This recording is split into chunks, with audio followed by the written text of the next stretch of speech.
typical day for me can start any time after about 2 o'clock in the morning, depending on where my first delivery is and what time I've got to be there. If you only just leave yourself enough time, the chances are you'll hit the traffic and be late. Before I was a lorry driver, I was a mechanic with a local bus company. I did 4 years with them. Then I did sort of bits with other firms, and then I came here to take my tests with our training school, and I've been here ever since. When you first start your training course, you go out on a 2-hour assessment, and your instructor will decide how many days you need of the course. It varies from sort of 5 to 15. And basically, you just go out driving every day, the same as you would with a car, but you're doing it all day. The great advantage of the driving test is you can pass it one day and go and apply for a job the next day.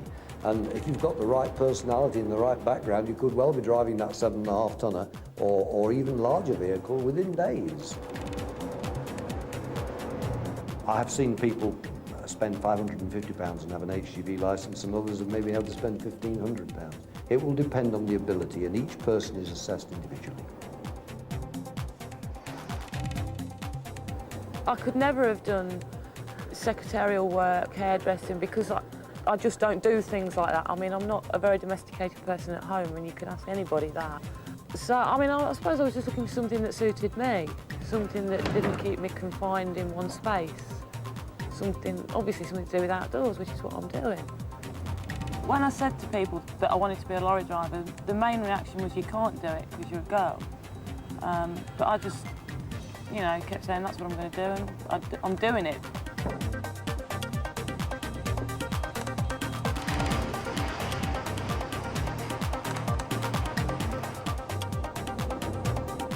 I like driving, I enjoy it most of the time. I mean, obviously the job has its downsides as well as its up, but you've got to enjoy driving to do it. You're driving a lot of hours every day, so I mean, if you don't like driving, then forget it.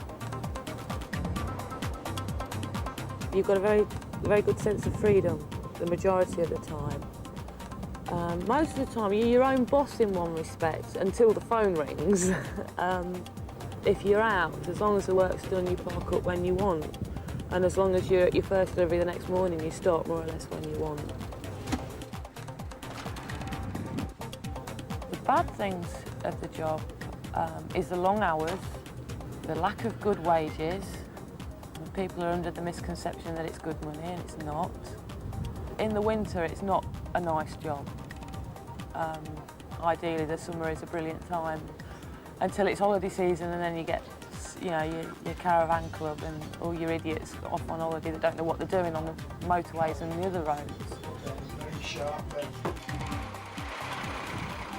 The hardest thing about driving the lorries is just getting used to the size of them. That is all it is, and getting used to how they handle what they do, obviously with them bending and with the reversing. It's just practice and getting used to what you're doing. You don't have to be physically strong like you used to be, because you've got power steering on them, air-assisted clutches. I mean, at one time you did have to be, but not anymore. People think we don't work hard because all they see us doing is sitting down. But we do. A lot of our jobs come off by hand, so that is hard work. So you've got to be prepared for that. If you're recruiting a person, there's a lot of things you're going to want as a driver. To be honest, I sometimes think we want far too much for the amount of money that we're able to pay them. But basically speaking, you obviously want an honest person, and you want someone that's got the self-confidence to go out and give it a try. Secondly, you want a person that's got the attitude to life which says, I'm going to be at that job, not one who says, I'm not very well, I won't turn in. You must have the attitude which says, I will go for it. If you don't come driving.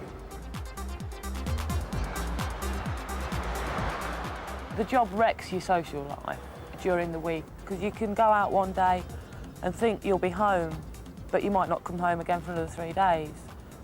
It's not wise to make plans during the week, because the majority of the time you'll have to change them anyway. They've got to have an attitude to family life, which doesn't mean I've got to be home at 5 o'clock. They've got to be very flexible in their approach to their hours. That can be quite easily 60 hours to 65 in a week, working between Monday morning and Saturday lunchtime, which is a lot. They've got to have people who will accept that type of thing in their lifestyle, or else their life will not be happy. This is a tachograph. You put it in first thing in the morning when you start work, and you take it out last thing at night when you finish. This records how long you've been driving for, from there to there, there to there, there to there, and so on. This records your speed. The top line here is 60 miles an hour, just below 100 k's. You've got other duties, which is when you're loading or unloading, and you've got a rest period, which is 45 minutes, which has to be taken after or before 4.5 hours driving. It's so that they know you're running legally. What do you mean? So you're not speeding, so you're not driving excessive hours, you're having proper breaks. That's basically, and you're not working more than 15 hours a day is what they want to know as well. I wouldn't say it's a particularly lonely job. You do sometimes, if you've had a bad day, you do want somebody to talk to. You talk to other drivers, if you park up on lorry parks or whatever, obviously you get talking to other drivers. You can all have a good moan at each other about everything that's gone wrong all day, and obviously you understand each other's problems, what they've all gone through, why you're so wound up when you do park up.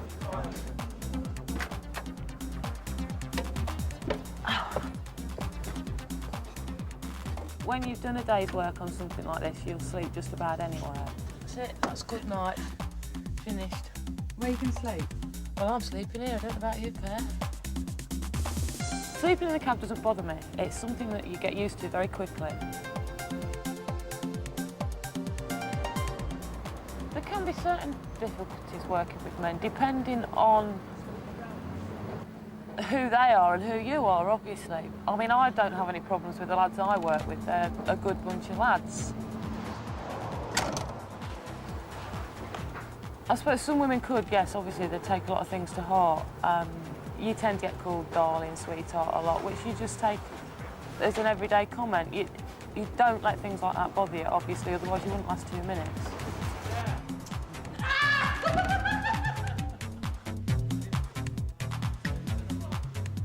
The prospects of a lorry driver are really quite good. If you think about it, driving covers so many different careers.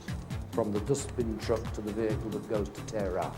They're all drivers' jobs and they're vastly different, but they all need licenses. If you look around the managing directors of a lot of the transport companies in the UK, they're lorry drivers. With my qualifications and experience, if the jobs were there and people's attitudes were right, because you still get a lot of bosses that won't take women on. I mean, I could sort of go more or less anywhere and do what I'm doing now. Obviously, I'd need more training to use flat trailers, broken sheet, chains, heavy haulage, anything like that. I've only been doing it 3 years, so I've got a long way to go. People will always need drivers, obviously, even though people moan, let's get it onto rail, you're never going to get everything onto rail, so drivers are always going to be needed. Years ago, there was always a job there for a driver. Obviously, things are different now. But if you've got an HGV licence, it's always a very handy thing to have. I'll enjoy my coffee while you're